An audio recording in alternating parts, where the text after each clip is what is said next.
All right, to introduce our next presenting ministry, I'd like to introduce our dear friend Rick Box. Rick is the founder and president of the Unconventional Business Network. They're a sponsor of the Barnabas Group KC. We're a sponsor of their ministry. Rick was one of the first people I met when I got here in Kansas City and affirmed the vision for Barnabas Group. And we wouldn't be here tonight without that affirmation. And Rick and Kathy are dear friends. So Rick, please come up and introduce our next presenting ministry. Thanks, George. Well, good evening, everyone, and it's my pleasure to introduce our next presenter. As a father of a 30-year-old young man with autism, I can tell you that I remember so many days, so many seasons in our family's life when we were exhausted and when we didn't know where to turn for help, for respite for the family, and for just service for our son at so many seasons in our life. And so it's with great pleasure that I introduce our speaker tonight because he has done a remarkable job of building a ministry that is really helping a lot of folks. Now, Doc Hunsley has an interesting background, which I know he's not going to have enough time to unpack tonight, but sometime you get a chance, you need to hear his full story because it is remarkable.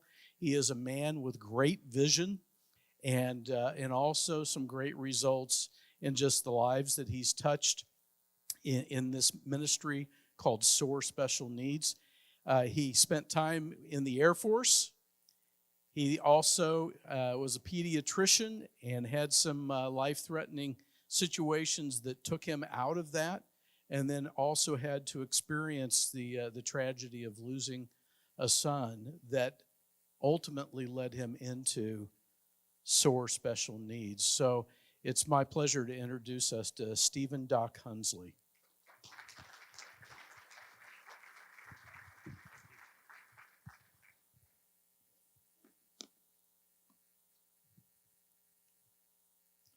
Well, thank you so much, Rick, and thank you so much for allowing me to be here this evening. First, I want you to all go back almost 2 years ago now and remember when COVID hit. We all went into quarantine. And those first few days, they were wonderful. We got to spend time with our family. Our kids were home. We watched everything we wanted to on Netflix. But those days turned into weeks and months, and we hated it. Our kids wanted to get back to school. We wanted to get back to work. We desperately needed fellowship. We needed to see other people. We wanted to get out of our house, but we couldn't do it. Ladies and gentlemen, each of you now have experienced the everyday life of a family with a child with a disability or special needs. 24/7, 365, they are trapped in their house. They can't just go out and do what they want. That is the everyday life of them. And now for once, you are able to understand what their life is like. Or when they do go out, only one parent can go out because the other parent has to stay home with the child. Why do I know what I'm talking about? Well, like Rick said, I'm a doctor. I'm a pediatrician. I had the honor of taking care of a lot of patients with special needs. My bigger honor is being the parent of my mini-me, Mark. Mark was born with Dravet syndrome, a very rare genetic seizure disorder. And then he diagnosed with autism. And he was cured of all that 11 years ago now when he was born into heaven. And so we went through the highs and lows of being a parent of a child with a disability and through the grief of losing a child with a disability. And that led me 10 months after his passing that we launched SOAR. SOAR Special Needs, let's see, maybe, can you advance? It's no longer advancing. Maybe I died, okay. SOAR Special Needs stands for Special Opportunities, Abilities, and Relationships. And SOAR exists to transform the lives of special families. and empower them to soar in their local and faith communities.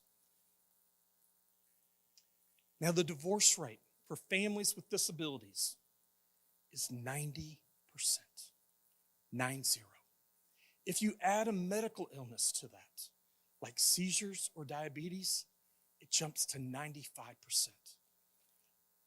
Guys, this is the same rate as that of professional athletes and combat war veterans. And there are wonderful programs out there for each of those groups, but nobody is talking about families with disabilities. And there is nothing out there for them.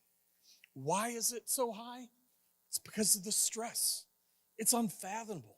Just the stress alone is equal to that of a combat soldier. Why? You have an unknown future. You don't know what the future holds for your child. And then on top of that, you have no idea if you are making the right choice for your child. And then you have to try to figure out, how can you continue to handle the craziness of your days? And then you question, how on earth can I pay for all the treatment and the medical services that my child has to now have? And then really think about that as a single parent doing this. Not to mention the exhaustion of those sleepless nights. Because a child with a disability and special needs, they don't have normal sleep patterns. And then on top of it, you never, ever get a break. Never. You can't get the neighbor girl to babysit your child. Family is afraid to help you and can't take care of your child. Why do I know about this? Let me tell you some of my story with Mark.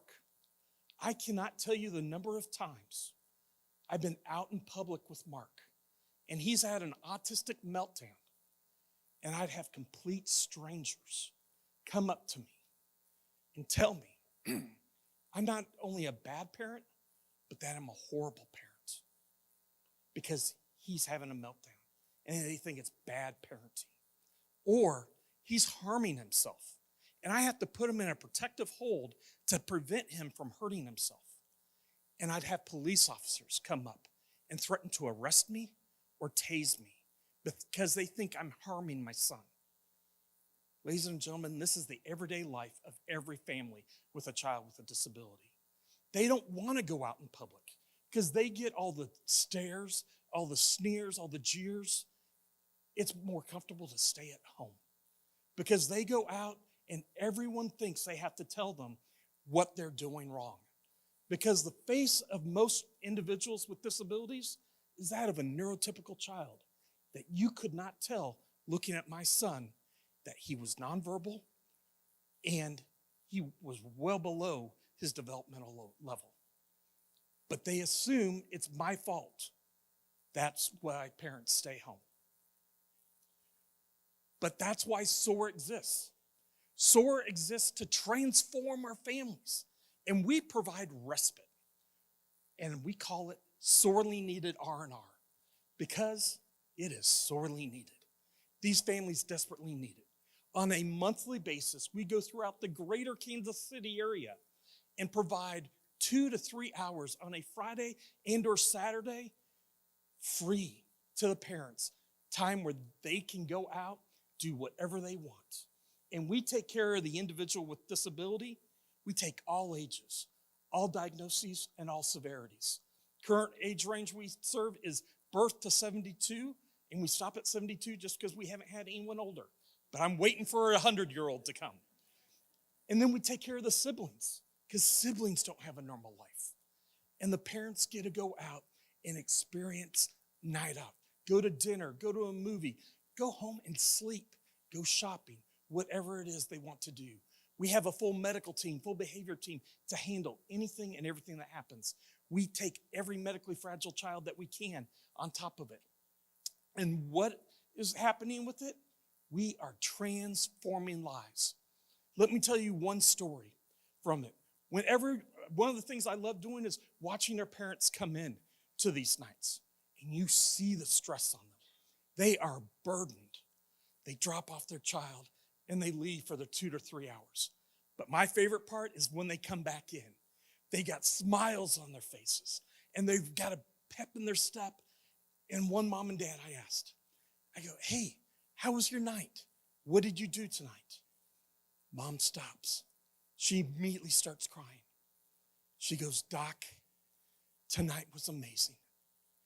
It was the first time in 16 years my husband and I had dinner together. 16 years. Can you imagine going 16 years without having dinner with your spouse alone? And she could not thank us enough. Then it's Dad. Again, remember, this is Friday night. Dad goes, Doc, I got to tell you, Monday morning, I've got an appointment with my attorney to drop divorce papers. Mom's jaw hits the floor. She had no idea. She's lost it. She's bawling. But he goes, Doc, just like my wife just said, first time in 16 years I've had dinner with her, and I realized I still love her. And I need more time like this.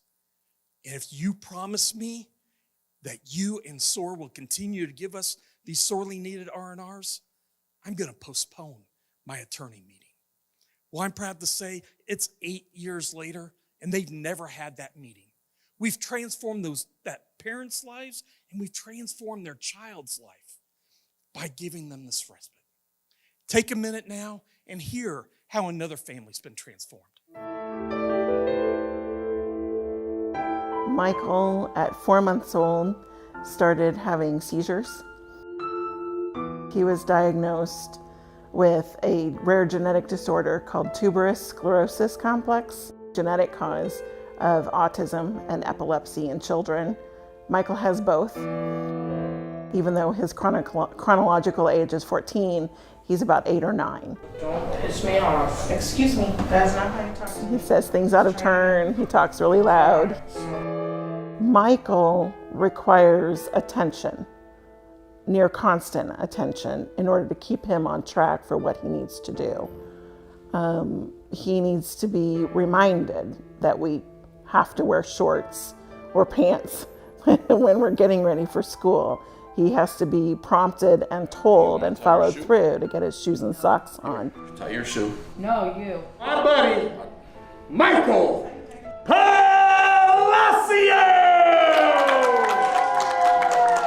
Once we found SOAR, we had not only a destination for Michael that he was so excited to go to, but we had another community of people who love Michael for Michael, who see him as a person, not a diagnosis, and who wanted to support our family and our marriage. Yeah, I introduced myself and he's like, I'm Michael. I shoot basketballs. Really outgoing and energetic, and I liked that kind of energy. He used to impress me. I thought he was a really cool guy and I want to get to know him more. So, ended up being buddies with him. I think it was part of his growth, part of a natural growth or natural social development. I love the dedication that SOAR has to kids and really to their mission, which is not only just to the kids and to ministry, but to the parents as well. It feels like Jesus, my brother, and like we're gonna be best bros, It's great.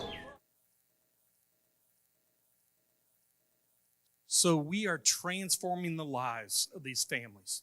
And we're answering the 3 main questions that every family with an individual with a disability has.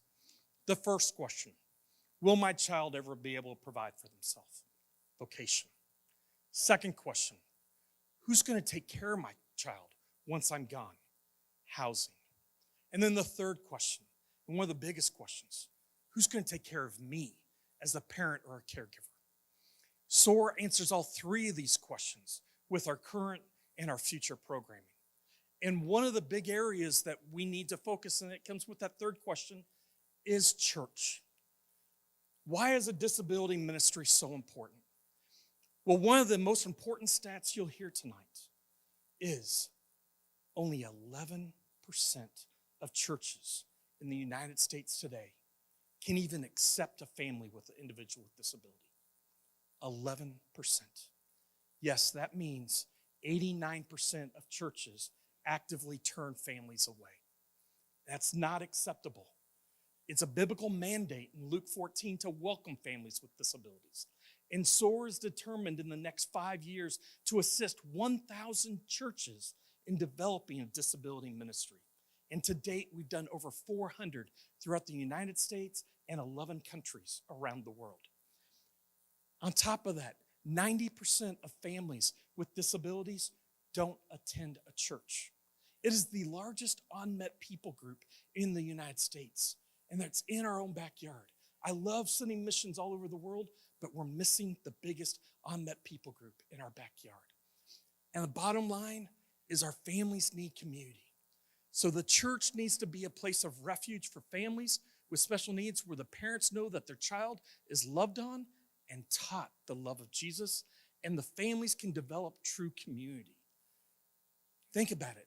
I don't know many churches where your small group would welcome a family with a disability. That's got to change. So how can you help? How can you transform lives? Well, I've got a simple question for you. Can you be a friend? And I hope everyone in here knows how to be a friend, because that's our only requirement to serve. We have opportunities to serve in many events, and it can be with an individual with disability or behind the scenes or anywhere else. We also have a lot of need with our board of directors. Help us take SOAR to the next level and meet all the goals and all the visions that God has laid on my heart. And then you can also help us raise awareness. Tell any family you know with an individual with disability about SOAR. Let them know about our services. Tell people that you think should know about SOAR, that we can share, that they can volunteer with us or be part of us. And then the other big important one, your church. I hope that you would share with us with your church, because every church should welcome a family with disability, because we want to answer all three of these questions and help every family know that. Because through that, you can volunteer and transform the lives, because that's going to save marriage and allow families the freedom to get out. So I've got a question for you. Will you dare to soar? Come, soar with us.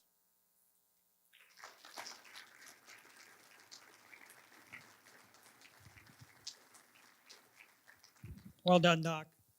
Doc's a good friend of mine, and we've served together in disability in years past, so I feel like I'm getting to interview the Michael Jordan here of disability ministry in the Hall of Fame in the Kingdom of God. You're going to be unanimously voted in. So, Doc, you mentioned here board development, and I'm proud to say I think every member of Doc's board is here tonight. We've not had a ministry bring all of their board members here, which is a sign of their confidence in you and your confidence in them. But unpack that a little bit more.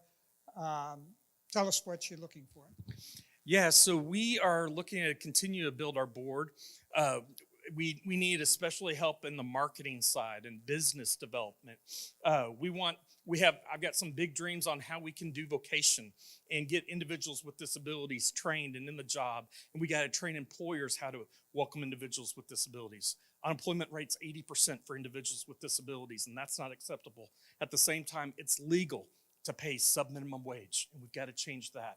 And then we also need to find people who are good with fundraising, and we need someone on the board who has that experience to help us out, to be able to get us to that next level. You mentioned employment, Doc. On your ask here, you have an interesting concept here called a reverse job interview process. And I honestly didn't know what that was. Tell us a little bit about that and what your vision is related to employment, but also the why. Why should marketplace leaders here think about strategically and intentionally employing someone impacted by disability? What's the why behind that? Yeah, absolutely. So first off, we're looking at doing a reverse job fair where at the tables are adults with disabilities who are marketing themselves, and then the employers come around to them. And then the employer ends up trying to sell them to our individuals. And it takes a lot of the pressure off of our friends and lets them see a lot of different things. But like I said, that employment rate, we've got to change. But here's the big win for employers. There are study after study after study that shows businesses that employ individuals with disabilities in the workforce see a 25% increase in profitability. And it's for many reasons, but one of the biggest one, if you have families with disabilities, you working them, families with disabilities are going to go and support your business, and they come out in droves. I don't know if you're familiar with the Golden Scoop. It's an ice cream shop that half of the employees there or most of them are individuals with disabilities. We've helped a lot of our individuals get jobs there. They run out of ice cream every day because there's such a huge influx there. But we want to get a strip mall with like 12 businesses where we can get 12 different businesses and have our individuals rotate through them, see what they're passionate about, and then get them trained in that. But imagine having an entire strip mall with all employed by individuals with disabilities. Nowhere in the country is that happening. And it's going to happen here in Kansas City and then go national and go global. Doc, you know this. Research has shown that people impacted by disability who are in the workplace force, extremely loyal, extremely dedicated, extremely responsible, have a strong respect for authority. Things are black and white. We've talked about that. You tell them what to do, they do it. How many employers would love to have workers that do what they're told, show up on time, do it with a joyful attitude, and love what they're doing? A tremendous opportunity for individuals, sponsors, corporations here in Barnabas to think about how we can affect the least of these. You've got a yellow response sheet here, SOAR special need feedback form. As you look through the 5 asks for SOAR, we'd like you to prayerfully consider if the Holy Spirit's speaking to your heart about how you might be involved, particularly in this area of board development and possibly with employment and internship opportunities. Doc has a table there. All his board will be back there. We hope that they are overcome with people tonight that might rethink how your lives, your business, your relationships can be impacted by those affected by disability. Thanks. Let's give Doc another hand.